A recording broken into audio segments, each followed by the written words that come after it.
আসসালামু আলাইকুম এভরিওয়ান। এখন আমি আছি ড্যাফোডিল ইন্টারন্যাশনাল ইউনিভার্সিটিতে 13তম সমাবর্তনে। আর আজকে আমি কিছু র্যান্ডম গ্রাজুয়েট স্টুডেন্টদেরকে জিজ্ঞেস করব তাদের অতিবাহিত ইউনিভার্সিটি লাইফ সম্পর্কে এবং জানতে চাইবো তাদের নেক্সট ফিউচার প্ল্যান সম্পর্কে। ভাই, আপনার নামটা? আসল আসল মল্লিকা, ইসরাত জেরিন, সাদিয়া ইসলাম সিথি, আমি ফারিয়া, অনামিকা ধর। আপনি ড্যাফোডিলের কোন ডিপার্টমেন্ট থেকে গ্রাজুয়েশন কমপ্লিট করেছেন? আমি টেক্সটাইল ডিপার্টমেন্ট থেকে, বিজনেস অ্যাডমিনিস্ট্রেশন। আর ভাইয়া? এমএস সিএসসি ডিপার্টমেন্ট, ব্যাচেলার্স করেছি বিজনেস অ্যাডমিনিস্ট্রেশন। আমি আমার গ্র্যাজুয়েশন কমপ্লিট করেছি ফার্মেসি ডিপার্টমেন্ট থেকে। যেহেতু গ্রাজুয়েশন কমপ্লিট, এখন নেক্সট প্ল্যান কি? আমার ইচ্ছা আছে মাল্টিন্যাশনাল কোনো বাইং হাউসে জয়েন করার। এখন আমি স্টিল আছি একটা বাইং হাউসে, তো দেখা যায় এ থেকে যদি ভালো অপরচুনিটি পাই এখানে জয়েন করার ইচ্ছা। আমি তো হচ্ছে একটা জব করছি, তো জব প্লাস হচ্ছে আমি একটা আমার অনলাইন পেজ আছে, দুটাই মানে হচ্ছে কন্টিনিউ করবো। হয়তো আমি অনলাইন মানে আমার বিজনেসটাই স্টার্ট করবো। আর ভাইয়া? বিজনেস ভাই দুজন এই বিজনেসের দিকে অলরেডিও ঝুঁকতেছেন। বিজনেস করতেছে already, এর জন্য হচ্ছে গিয়ে বিজনেস আপাতত বিজনেস প্ল্যান আছে, বিজনেস করছি এখন নিজেই যতটুকু পারছি।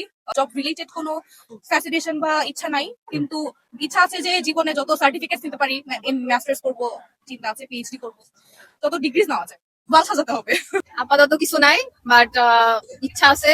আমার বাবা মার ইচ্ছা হচ্ছে আমি গভর্নমেন্ট জব করি, তো ওইদিকে আর কি যাচ্ছি। আমার নেক্সট প্ল্যান হলো কি মাস্টার্স করা, আর মোস্ট প্রবাবলি আমার ইচ্ছা আছে বাইরে যে মাস্টার্স করার জন্য। যেহেতু 4 বছর এই ইউনিভার্সিটিতে ছিলেন, যে কোনো একটা এক্সপিরিয়েন্স শেয়ার করেন যেটা আপনার আজীবন মনে থাকবে।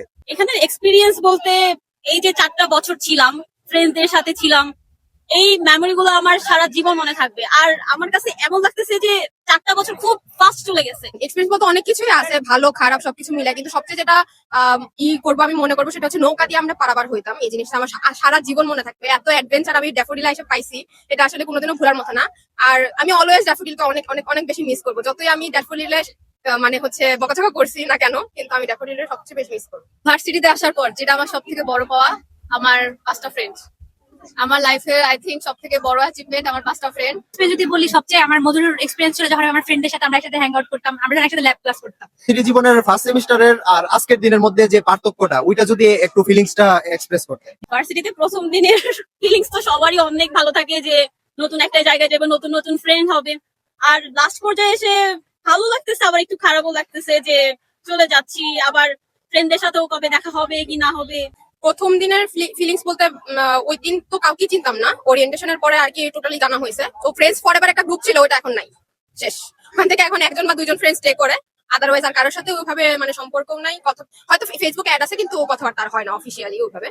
তখন খুবই নুব ছিলাম, মানুষের সাথে মিশতাম না, জানতাম না কি করতে হবে। ফোর্থ ইয়ারে আসার পরে যখন কাঞ্চি ম্যাম, যিনি আমাদের ম্যানেজমেন্টের ক্লাসগুলো নিয়েছে, ওনার ভয়াতে ক্লাবে ঢুকা, ক্লাবের ভয়াতে অনেক মানুষজন চিনা, সবার সাথে ইন্টারাক্ট করা, এই যে সোশ্যালাইজ ব্যাপারটা, এটা কখনো আমার মধ্যে ছিল না, যেটা আমি এখন এসে নিজেকে বলতে পারবো যে না, আমি সোশ্যালাইজ আর মিশতে পারি, কথা বলতে পারি। সবার যেরকম ফিলিংস থাকে, আমি এখানে কাউকে চিনতাম না, সেকশন যাইতাম।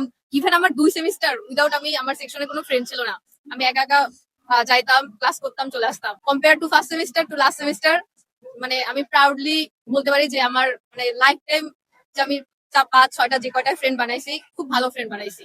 তখন আমি টোটাল একটা নিউ বিয়ে ছিলাম, কিভাবে একটা এনভায়রনমেন্টে কোপ আপ করতে হয়, কিভাবে আমার সাথে কথা বলতে হয়, সোশ্যালিজম করতে হয়। তারপর তখন আমার নলেজ ছিল totally zero, but right now 4 বছর পর এখন মনে হয় আমি জানি কিভাবে ড্যাফোডিলে এসে মানুষের সাথে সোশ্যালাইজেশন করতে হয়। আচ্ছা, আপনার গ্রাজুয়েশন লাইফটা কমপ্লিট করার ক্ষেত্রে কার অবদানটা সবচেয়ে বেশি ছিল? আমার নিজের, আমার বাবুর, কারণ ওকে দেখে আমার বুঝতে হয়েছে যে না, আমার শেষ করতে হবে। আমার আম্মু খুব মোটিভেট করেছে, যে কারণ আমরা 4 বোন।